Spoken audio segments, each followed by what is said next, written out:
Hello and good morning. My name is Viola Schrader, and on behalf of the NEEDed team, I warmly welcome you. This session is about teaching with social media, or shall I say teaching with social media ? And I would like to introduce you to our speaker, Katrin Schröder from the Multimedia Kontor in Hamburg. Welcome, Katrin Schröder. Nice to have you here today. Our time is very limited. We have only 30 minutes, so let's get straight into it. Please make sure your microphones are muted, and let's get started. I hand over to Katrin Schröder. Yeah, thank you very much. Good morning. My name is Katrin Schröder and I work for the MMKH. It's a company of the Sixth Public University in Hamburg. I have been working in the field of marketing and online communication for about 15 years. And first of all, a short apology. I'm not a native English speaker and my English has fallen asleep over the last few years, but I still hope that you will understand my input today. But don't hesitate to ask anything and you will get the slides later on. So today we talk about teaching with social media. Our agenda today, I will start with an introduction, then I will talk about Instagram, YouTube, TikTok, Twitter, and I will show you a lot of examples and you will get a brief overview of what you can implement in the area of social media. So, why should you use social media in teaching? First, you can give access to knowledge and science. Then you make research and the process of research public. So you build trust in science and scientists, which I think is important these days with all the fake news. Social media gives you the opportunity of exchange and networking. Social media you can get information on current educational topics. It's a treasure trove for teaching ideas. And by using social media, you can increase students' media skill. And there are so many more reasons to be on social media. It's always important to have a social media strategy. First, you have to think about which target group do you want to address. What content format do you use? Interviews, testimonial, tutorials, and what content should reach these target groups? What is the call to actions? It's all important and you have a clear strategy first. So there are some challenges for content creation. You need media skills, knowing networks, but also being able to write texts, create videos and make photos. You have to add value for the user and you have to learn to talk to each audience about your content. Find a balance between facts and comprehensibility, and of course your expertise counts. And consider the legal aspects like copyrights, data protections, and also emotions are very important. Emotions build a bond with teacher and an institution. So first I want to talk about Instagram. Instagram in teaching, you can use it for photo and video essays, for questions, for live streaming, for challenges. And the target group on Instagram is very young, between 13 years and 25 years. So Instagram posts, you can use posts for essays, like Instagram allows students to practice digital storytelling. Students can create class-specific Instagram accounts and can delete them after the course is over. Here you see an example of students created their own Instagram posts to announce and to accompany the hackathon Hacks and Tools. You have the source always down here at the slides that you can find more information of my examples. And here you have on the right side an Instagram story and an Instagram post. And stories are very important on Instagram. Stories are vertical images or videos are uploaded one after NASA. And stories disappear after 24 hours unless saved. And on the Instagram stories, you can use text and stickers, and so you can be more interactive and be in touch with your target group. Here you have 2 examples, and I will show you a quiz from the Maritime Museum in Hamburg. The museum used very successful these Instagram stickers, the question stickers. So they ask regularly questions about the topics. So I start the video. It's without sound. You just see ships, a yacht. And then the question, what does the name yacht relates to? And the user can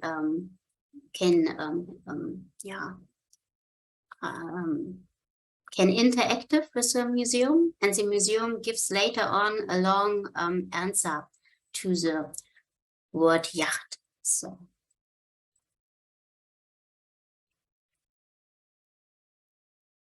that's one example. And here you have a post of Die Wissenschaftlerin, and both examples are ask questions to the followers on the Instagram channel. And that's very important on Instagram to participate with the followers. So in the 24 super fast Instagram challenge, scientists had 24 hours to shoot and upload a social media video on the topic of contagion. Here too, it's about exchange, participation, and learning from another. A nice example of an Instagram challenge. And here you see an example of a 360-degree tour of the TU Hamburg. It's not Instagram, it's Facebook, but it's all meta universe. And with a 360 video, users are moved from passive observation to the center of the action and can experience the event from a completely new perspective. So I will show you this video. I'm sorry, but the video a bit jerky here, so a bit. You will find a lot of students from all over the world. And we offer bachelor as well as master programs in English and in German. We are now between the 2 buildings that you will find yourself in most often. On the left side, we have the student services. You're not alone here. We will help you finding accommodation. You will get support in examination issues. The national office is there. The student union is also here. And on my right side, that is our large lecture hall. We are now in the center of our university, and I'm standing between the 2 most important buildings. Nourishment for the brain. So it's a special way to show you the university all over the world, and you can move by 360 degrees. So now we talk about YouTube. The YouTube target group is it's very young, but YouTube is the 2nd largest search engine in the world. And over 2.5 billion monthly active users, over 1 billion hours of YouTube videos watched every day, more than Netflix and Facebook combined. And the greatest video consumption among 25 to 44 years old, and 90% of the 12 to 19-year-olds use YouTube at least once a week.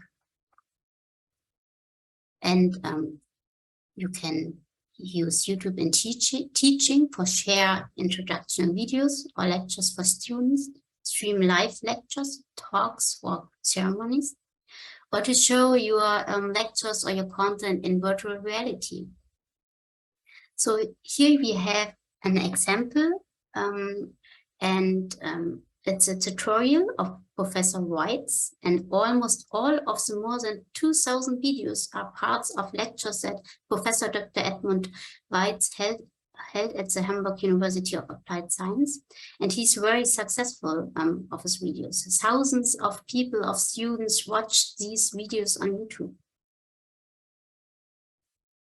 Here you see an example of the Hydrogen Live webinar. It was a live webinar with experts every Wednesday on YouTube, but we streamed it over from Zoom to YouTube. And the questions from the chat will be answered. So a very interactive format for teaching.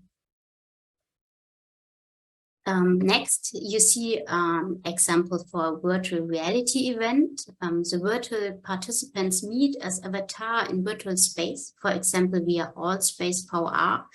And then the event is streamed on YouTube, and people can and users can ask questions.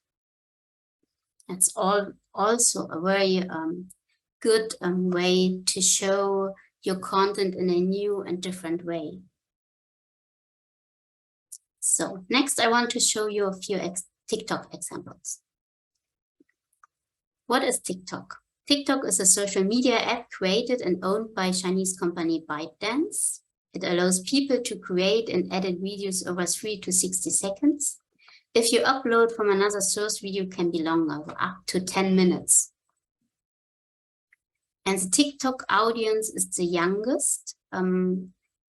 67% are younger than 25 years, and the majority of active users are female. In October 2020, TikTok already had over 10 million users in Germany. So it's very, so it's the young people in Germany that love TikTok and they use TikTok. Use TikTok in teaching to show educational videos, for example, on Learn on TikTok. Using TikTok to create a final project allows students to showcase what they have been working on. Now I would like to show you an example from Niklas Kolorz. He's a German scientist journalist, and it's on German. I hope it's okay. Next, I will have some example in English. Wie weit könnte ich reisen, wenn ich mich heute in ein Raumschiff setze und in eine Richtung fliege, bis ich sterbe? Danke an Sandro, der mir diese Frage auf Instagram gestellt hast. Dein Raumschiff startet und das ist, was du siehst. Nach nur einem Tag könntest du auf Mond und Erde zurückblicken, mit dem Abschied vom blauen Planeten. Ich hoffe, du hast dir ein paar gute Bücher mitgenommen, denn es dauert noch 1,5 Jahre, bis du dein nächstes Ziel erreichst. Jupiter. Mit Hilfe seiner Gravitation lässt du dich weiterschleudern. 3 Jahre sind vergangen und du bist beim Saturn angekommen. Über 1 Milliarde Kilometer von der Erde entfernt. Nun passiert erstmal lange nichts. 9 Jahre unterwegs. Du lässt auch Uranus hinter dir. 12 Jahre sind vergangen. Auch der letzte Planet unseres Sonnensystems ist dem Mond so nah wie zuvor. Neptun. Du siehst seine 14 Monde und die Sonne ist nur noch ein kleiner Fleck Licht im unendlichen Schwarz des Universums. 6 Milliarden Kilometer entfernt von zu Hause. 27 Jahre unterwegs. Du erreichst den inneren Rand unseres Sonnensystems, die Heliosphäre. Nochmal 8 Jahre später, 35 Jahre nach Beginn deiner Reise, verlässt du endlich unser Sonnensystem und dein Raumschiff betritt den interstellaren Raum. Du bewegst dich zwar mit 11 Kilometern pro Sekunde, doch in der restlichen Zeit deines Lebens wirst du nichts Besonderes mehr sehen. Nicht mal die Ortfolge hättest du erreicht. Und bis du auch nur ansatzweise in die Nähe eines anderen Sterns kommst, würden noch 40.000 Jahre vergehen. Na, fühlst du dich klein? Dann mach jetzt das Herz rot und folg mir. Wie weit könnte ich reisen? So a nice example. Sorry. So it's a nice example because he also takes up the questions of his followers, and he's very successful on TikTok. So now we have TikTok mini lessons. Miss James uses it to teach grammar and has over 4.3 million followers. So perhaps it's something for me to learn more about English. I show you the video. Me and my son. Me and my son were matching outfits. That's what she said. Me. Don't say my son and I. Say me and my son. Okay, she said me and my son. How many people agree with that? She said she doesn't. Why do you not agree with it? My son and I. Let's take it apart and see. We're trying to see what I'm explaining. Did you say me wore a matching outfit? No. my son wore matching outfits? Yes, so we know my son is correct. Do you say I wore matching outfits? Yeah. Yes, ma'am. Okay, so it's my son and I. You take it apart. You never started sentence with me. You want to know why? Because me is an object and it will always go after the verb. What is the verb in this sentence? Wore. So it would be after the verb. I is at the beginning of the sentence and me is after the verb because it's an object pronoun. So she's also very successful on TikTok with her mini lessons about English grammar. So here we have a creative lessons example. Using TikTok, many teachers have begun creating condensed versions of their classroom lessons, enables students to refer back to lessons they may have missed in class. Here we have Nancy Bullard with over 3.1 million followers. She's a scientist teacher. This is a model of your small intestine. I'm going to stretch it out so you can see how long it is. As you can see, your small intestine is not very small at all.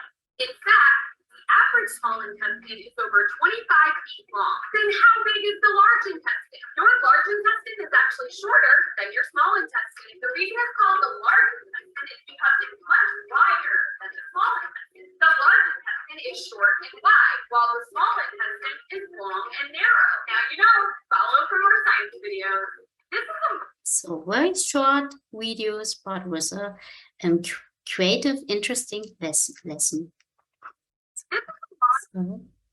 And also the Neuengamme concentration camp is on TikTok and gives educational information about history.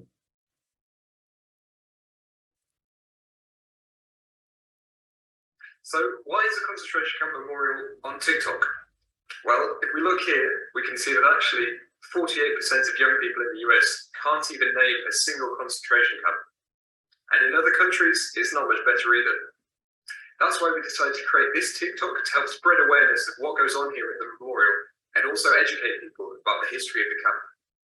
So why? So also a very good and information in TikTok channel. So now we change to Twitter. The Twitter target group often have an educational background at a university and are interesting for industries that are close to IT, media, education, and politics. And my tip on Twitter is to use threads. A thread on Twitter is a series of related tweets from the same person. Use threads to provide context and more accurate reasoning. And here you have an example of from the historian Hedwig Richter. She wrote, Twitter is a digital agora. It is also a place of science. It offers space for curiosity, debates, and exchange. Twitter shows thinking is often a collaborative effort. And Thwaites gave here an insight into her lecture, and she wrote 280 characters and put very often videos and photos on her tweets. So it was a very interesting thread, and Twitter can open the view to join projects. So, and here we have the Twitter channel Heute for 150 years, and it's a Twitter project on the war in 1870, 1871 by students from PA Ludwigsburg and Ruhr University Bochum. They wrote about the war 150 years ago. It was a very successful students project. Here we have Nele Hirsch. She offers a newsletter on the subject of digital learning via Twitter. And more teachers are using the platform under the hashtag Twitter Lehrerzimmer or Twitter Campus to network, help each other, exchange ideas, and get inspiration for their own lessons. So now 20 minutes are over, and I'm finish with my presentation. Many thanks for your attention, and I hope you understood my English. Thank you very much, Katrin Schröder. It was very interesting. I see there's a first question in the chat.